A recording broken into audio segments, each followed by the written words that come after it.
नमस्कार साथियों, मैं आशीष मन स्वागत करता हूं आपका। और आज नंबर सिस्टम की क्लास को कंटिन्यू रखेंगे। और इसमें जो हम आपको जो है विभाज्य वाला रूल बता रहे थे उसमें ही आगे बढ़ेंगे। 8 तक बता दिए थे और अब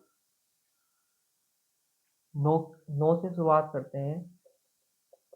डिविजिबल बाय 9 यानी कि 9 से कटने वाली संख्याओं को कैसे पहचान करेंगे। देखिए बड़ा ही आसान है, जैसे हमने 3 का और 6 का नियम पढ़ा था, सेम उसी तरीके से ही क्या है 9 का भी नियम रहेगा।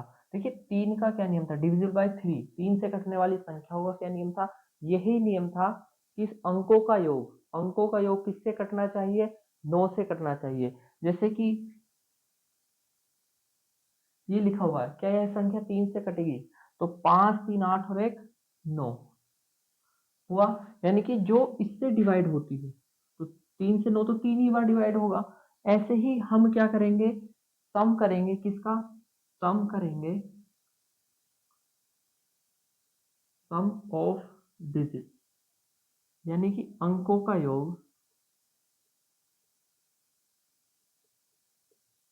योग करेंगे। ठीक है, जैसे मान के चलिए मैंने आपके सामने एक संख्या लिख दी है 9819 ये संख्या लिखी है। क्या यह संख्या 9 से कटेगी, तो इन्हीं के अंकों का आपस में योग कर लेंगे। 9 और 8 17, 1 18, 18 9 27।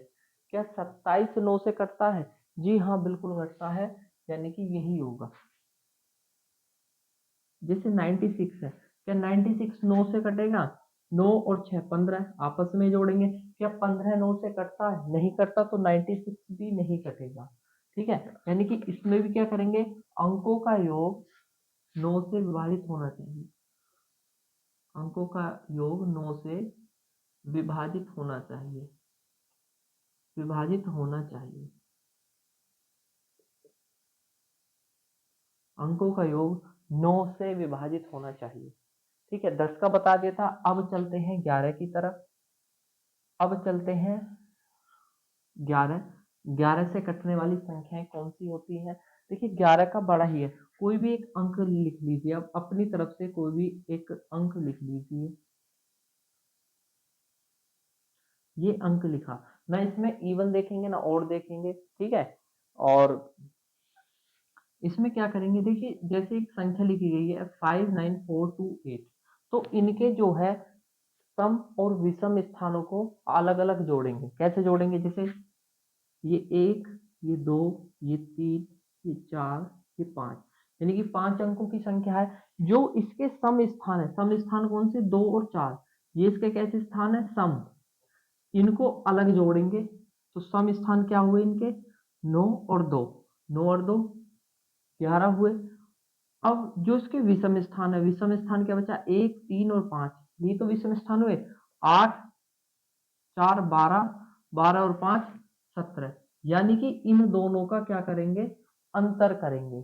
क्या करेंगे, इन दोनों का अंतर, डिफरेंस करेंगे। तो डिफरेंस या तो 0 हो या 11 का कोई भी फैक्टर हो, 11 22 33 इस तरीके से हो, या तो 0 हो या 11 हो, तो तभी कटेगा। अब इन दोनों का अंतर कितना है, 17 में से 11 गए, 17 में से 11 गए 6, तो इनका अंतर 6 है।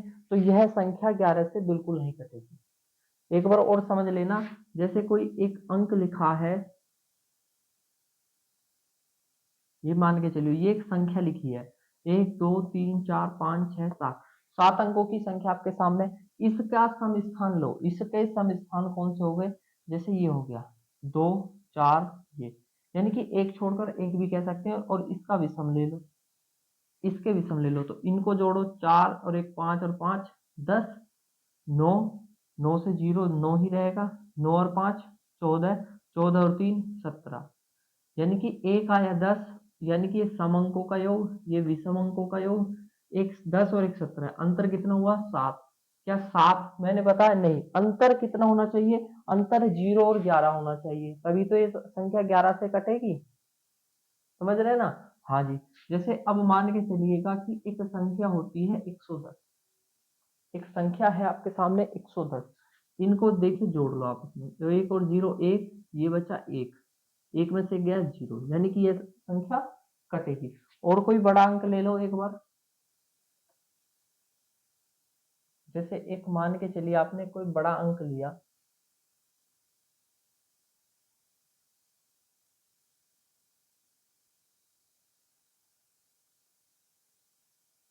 ये एक अंक ले लिया, ठीक है। इसके विषम, विषम पद ये रहे, विषम विषम विषम, ठीक है।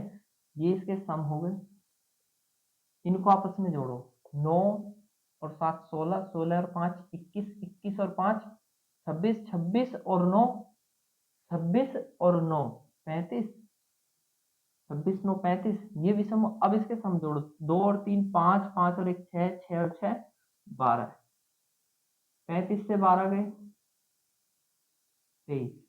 क्या 23, क्या 23 11 से विभाजित है? नहीं है। नहीं है तो ये संख्या भी विभाजित नहीं है। समझ गए? इतना समझ गए रूल? हाँ जी। अगर यही किसी ना कारण से अगर अंतर इसका 0 आ जाता, 11 आ जाता, 22 आ जाता, कितना भी ऐसा जो 11 से डिवाइड हो, तो वह संख्या 11 से पूरी तरीके से कट जाती। ठीक है, आगे डिविजिबल बाई, डिविजिबल बाई 12, 12 से कटने वाले, देखिए बड़ा ही सरल नियम है डिविजिबल बाई 12, 12 से कटने का बड़ा ही बेहतरीन है और सरल भी है। देखिए जो संख्या, लिख लो इसमें, जो संख्या 4 और 3, 4 और 3 दोनों से कटे या दोनों से विभाज्य हो, जिसका भाग दिया जाए, विभाजित होनी चाहिए, बस इतना नियम रख लो। ठीक है, डिविजिबल बाई 4 एंड 3, 4 और 3 से कटने वाली संख्या ही 12 से कटेगी। ठीक है, और इसकी सबसे बड़ी टर्म कंडीशन यही होगी कि जो संख्या कैसी होगी, सम संख्या होगी, यानी कि इवन नंबर ही 12 से कटेगा, ओड नहीं कटेगा, विषम संख्या नहीं कटेगी। कटेगी तो सम संख्या कटने के ही चांस होते हैं।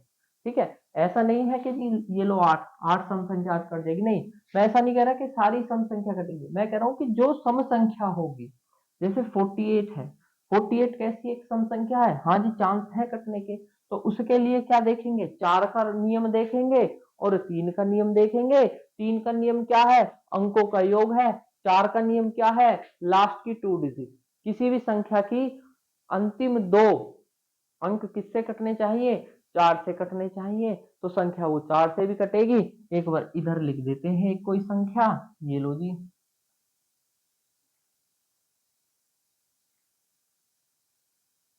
क्या यह संख्या 12 से कटेगी? ये इसमें तो कुछ देखना ही नहीं है, कैसी संख्या बनी, विषम बनी। कैसी बनी, विषम बनी। अब इसको चलो सम बना दिया हमने, क्या यह संख्या कटेगी? हाँ भैया अब कट सकती है, लेकिन 3 से कट रही है। अगर 3 से कट रही है तो क्या 4 से भी कट रही है? तो 7 5 12, 12 4 16, 2 18, 18 और 5 23, 23 और 2 25, 7 5 12 4 16, 2 18 और 7 25। क्या 25 3 से कटता है? नहीं कटता, तो बिल्कुल ही मत देखिए। ऐसा भी हो सकता है कि कोई संख्या लास्ट के 2 डिजिट यानी कि 4 से कट रही है लेकिन 3 से नहीं कट रही है, तो वो संख्या पूरी तरीके से 12 से नहीं कटेगी। मैंने लिखा है 4 और 3 दोनों से विभाजित होनी चाहिए, यानी कि दोनों से ही कटनी चाहिए। ठीक है, तभी यह संख्या किससे कटेगी, 12 से कटेगी। आगे देखेंगे 13 का नियम, डिविजिबल बाय 13, डिविजिबल बाई 13, 13 का नियम देखेंगे एक बार। 13 का बड़ा ही, कहीं ना कहीं सबके पढ़ाने का अलग अलग नियम होगा, देखिए, लेकिन यहाँ एक बेहतरीन नियम बताऊंगा, बस उसकी एक बार मेरे साथियों उसकी प्रैक्टिस कर लेना आप एक बार अपनी कॉपी पर, और यकीन मानिए कि इसको कभी नहीं भूलोगे। ठीक है, लाइफ टाइम कभी नहीं भूलोगे, ऐसा एक रूल होगा। 13 से कटने वाली संख्या, अब मान के चलिए कोई संख्या लिख दी हमने, कोई संख्या लिख दी 269, क्या यह संख्या 13 से कटेगी? तो इसको तो अगर आप डिवाइड अच्छे से जानते हो तो वैसे ही बता दोगे कि 13 दूनी 26 और 9 बचा है, यानी कि नहीं कटेगी। चलो कोई बड़ी संख्या ले लो, एक बार कोई एक बड़ी संख्या ले लो, ये ले लो, ये एक मैंने संख्या ले लिया 6984। क्या यह संख्या 13 से कटेगी? क्या यह संख्या 13 से कटेगी? तो देखिए इसका सबसे बड़ा बेहतरीन नियम ये होगा कि जो इसकी लास्ट डिजिट होगी, जो इसकी लास्ट डिजिट होगी, इसको हम किससे मल्टीप्लाई कर देंगे? इसको हम 4 से मल्टीप्लाई कर देंगे। तो देखिए इसको, यानी कि केवल इसी को, अंतिम जो उसकी लास्ट डिजिट है उसी का मल्टीप्लाई 4 से कर देंगे, केवल लास्ट डिजिट में। तो 4 चौक 16, 16 आ गया जी। जी लास्ट डिजिट में 4 से, ये नहीं है कि जो यहाँ 4 लिखा है, यहाँ 5 भी लिखा होगा तो भी 4 से, मतलब 4 से ही मल्टीप्लाई करनी है, इसकी 4 से ही मल्टीप्लाई करनी है, ठीक है। और जो भी आएगा, जो भी आएगा उसको बची हुई में जोड़ देना है, जो उसकी बची हुई है अंतिम, जो उसकी अंतिम अंक है उसमें 4 से गुणा करेंगे, और फिर उसको छोड़कर जो बची हुई है उसमें 16 जोड़ देंगे। 8 से 14 का 4 हासिल 1, 9 और 1 10 और 1 11 हासिल 1 7, 714। क्या 714 13 से कटता है? वैसे तो देख सकते हैं, अगर फिर भी कोई डाउट है तो फिर भी यही इसमें नियम लगा लो, 4 चौक 16, इसमें 16 को जोड़ दो। क्या 87, क्या 87 13 से कटता है? नहीं कटता, तो बिल्कुल नहीं कटेगी। यानी कि 6984 यह संख्या 13 से विभाजित नहीं होगी। तो इसका नियम लिखेंगे कि अंतिम अंक में 4 से गुणा करेंगे, 4 से गुणा करेंगे, ठीक है। वह 4 से गुणा करेंगे और प्राप्त संख्या को शेष अंकों में जोड़ देंगे, शेष अंकों में जोड़ देंगे। ये नियम लग रहा, इंग्लिश में लिख लेना कि last digit multiply 4 and add into other, जो बची हुई डिजिट है उसमें जोड़कर इसको चेक कर लेंगे, ठीक है। इसको चेक कर लेंगे। एक संख्या मैं अपनी तरफ से दे रहा हूं 585, 585। इस संख्या को देखेंगे, क्या है यह संख्या कटती है? तो देखिए अंतिम में क्या करेंगे, गुणा 4 से करेंगे। तो 5 चौक 20 हुआ, 20 को इस 58 में जोड़ देंगे, तो 8 और 2 7। क्या 78 7 से कटता है? सॉरी 13 से कटता है? क्या 78 13 से कटता है? हाँ जी बिल्कुल कटता है। कितनी बार जाता है? 6 बार। कितनी बार? 6 बार कटता है। तो यह संख्या 13 से कटेगी, यह संख्या 13 से कटेगी, ठीक है।